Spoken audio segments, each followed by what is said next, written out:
जब पांडव तथा कौरव राजकुमारों की शिक्षा पूर्ण हो गई तो उन्होंने द्रोणाचार्य को गुरु दक्षिणा देनी चाहिए।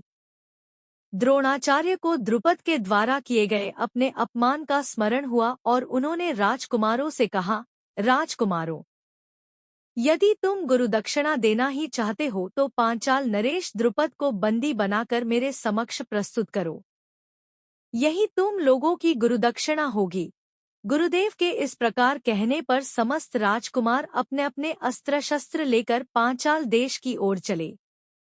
पांचाल पहुंचने पर अर्जुन ने द्रोणाचार्य से कहा, गुरुदेव, आप पहले कौरवों को राजा द्रुपद से युद्ध करने की आज्ञा दीजिए। यदि वे द्रुपद को बंदी बनाने में असफल रहे तो हम पांडव युद्ध करेंगे। गुरु की आज्ञा मिलने पर दुर्योधन के नेतृत्व में कौरवों ने पांचाल पर आक्रमण कर दिया। दोनों पक्षों के मध्य भयंकर युद्ध होने लगा, किंतु अंत में कौरव परास्त होकर भाग निकले। कौरवों को पलायन करते देख पांडवों ने आक्रमण आरंभ कर दिया। भीमसेन तथा अर्जुन के पराक्रम के समक्ष पांचाल नरेश की सेना हार गई। अर्जुन ने आगे बढ़कर द्रुपद को बंदी बना लिया और गुरु द्रोणाचार्य के समक्ष ले आए। गुरु द्रोण से पराजित होने के उपरांत महाराज द्रुपद अत्यंत लज्जित हुए और उन्हें किसी प्रकार से नीचा दिखाने का उपाय सोचने लगे। इसी चिंता में एक बार वे घूमते हुए कल्याणी नगरी के ब्राह्मणों की बस्ती में जा पहुंचे। वहां उनकी भेंट याज तथा उपयाज नामक महान कर्मकांडी ब्राह्मण भाइयों से हुई। राजा द्रुपद ने उनकी सेवा करके उन्हें प्रसन्न कर लिया एवं उनसे द्रोणाचार्य के मारने का उपाय पूछा। उनके पूछने पर बड़े भाई याज ने कहा, इसके लिए आप एक विशाल यज्ञ का आयोजन करके अग्निदेव को प्रसन्न कीजिए, जिससे कि वे आपको वे महान बलशाली पुत्र का वरदान दे देंगे। महाराज ने याज और उपयाज से उनके कहे अनुसार यज्ञ करवाया। यज्ञ के उपरांत एक पुत्र का जन्म हुआ जो संपूर्ण आयुध एवं कवच कुंडल से युक्त था, और एक जुड़वा कन्या उत्पन्न हुई जिसके नेत्र खिले हुए कमल के समान देदीप्यमान थे, भौहें चंद्रमा के समान वक्र थी, तथा उस सुंदर तेजस्वी अग्निपुत्री तेजस्वी कन्या का वर्ण थोड़ा श्यामल था। बालक का नाम धृष्टद्युम्न एवं बालिका का नाम द्रौपदी रखा गया।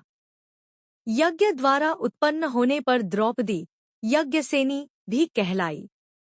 महाभारत में युधिष्ठिर सब कुछ हारने के बाद उन्होंने द्रौपदी को दांव पर लगा दिया और दुर्योधन की ओर से मामा शकुनी ने द्युत में अग्निपुत्री द्रौपदी को जीत लिया। उस समय दुशासन द्रौपदी को बालों को पकड़कर घसीटते हुए सभा में ले आया। जब वहां द्रौपदी का अपमान हुआ, अंगराज कर्ण ने भी दुर्योधन की मित्रता के अनैतिक प्रभाव में अपमान के शब्द बोले। तब भीष्म पितामह, द्रोणाचार्य और विदुर जैसे न्यायकर्ता और महान लोग भी बैठे थे, लेकिन वहां मौजूद सभी बड़े दिग्गज मुंह झुकाए बैठे रह गए। इन सभी को उनके मौन रहने का दंड भी मिला।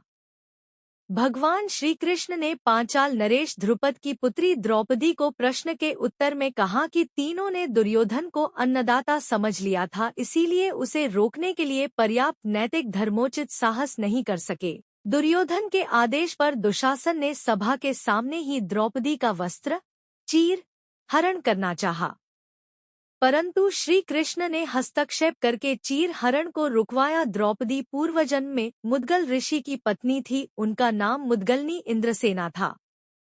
उनके पति की अल्पायु में मृत्यु उपरांत उसने पति पाने की कामना से तपस्या की। भगवान शंकर ने प्रसन्न होकर उसे वर देने की इच्छा की। उसने भगवान शंकर से 5 बार कहा कि वह सर्वगुण संपन्न पति चाहती है, जो सर्वोच्च धर्मवान, सबसे सुंदर, सर्व बलशाली, सर्वश्रेष्ठ धनुर्धर, सर्वश्रेष्ठ तलवार विद्या निपुण हो। तब भगवान शंकर ने कहा कि अगले जन्म में उसे 5 गुणों से भरा पति मिलेगा, क्योंकि उसने पति पाने की कामना 5 बार दोहराई थी। द्रौपदी महाभारत के अनुसार पांचाल देश के राजा द्रुपद की पुत्री थी। वह 5 कन्याओं में से एक थी जिन्हें चिरकुमारी कहा जाता था।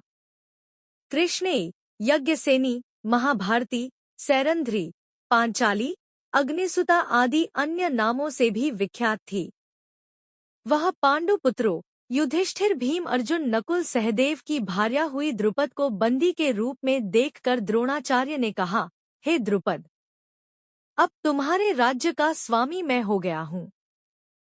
मैं तो तुम्हें अपना मित्र समझकर तुम्हारे पास आया था, किंतु तुमने मुझे अपना मित्र स्वीकार नहीं किया था। अब बताओ, क्या तुम मेरी मित्रता स्वीकार करते हो? द्रुपद ने लज्जा से सिर झुका लिया और अपनी भूल के लिए क्षमायाचना करते हुए बोले, हे द्रोण, आपको अपना मित्र न मानना मेरी भूल थी और उसके लिए अब मेरे हृदय में पश्चाताप है। मैं तथा मेरा राज्य दोनों ही अब आपके अधीन हैं। अब आपकी जो इच्छा हो करें। द्रोणाचार्य ने कहा, तुमने कहा था कि मित्रता समान वर्ग के लोगों में होती है। अतः मैं तुमसे बराबरी का मित्र भाव रखने के लिए तुम्हें तुम्हारा आधा राज्य लौटा रहा हूँ। इतना कहकर द्रोणाचार्य ने गंगा नदी के दक्षिणी तट का राज्य द्रुपद को सौंप दिया और शेष को स्वयं रख लिया। हेलो दोस्तों, यह जानकारी आप लोगों को कैसी लगी कमेंट में जरूर बताएं। हेलो दोस्तों, यह जानकारी केवल तथ्यों पर ही आधारित है। अगर दोस्तों आप लोग चैनल पर नए हैं तो चैनल को सब्सक्राइब कर ली तथा बेल आइकन को दबाना ना भूले, जिससे वीडियो की नोटिफिकेशन आपके पास सबसे पहले पहुंच सके। वीडियो देखने के लिए धन्यवाद।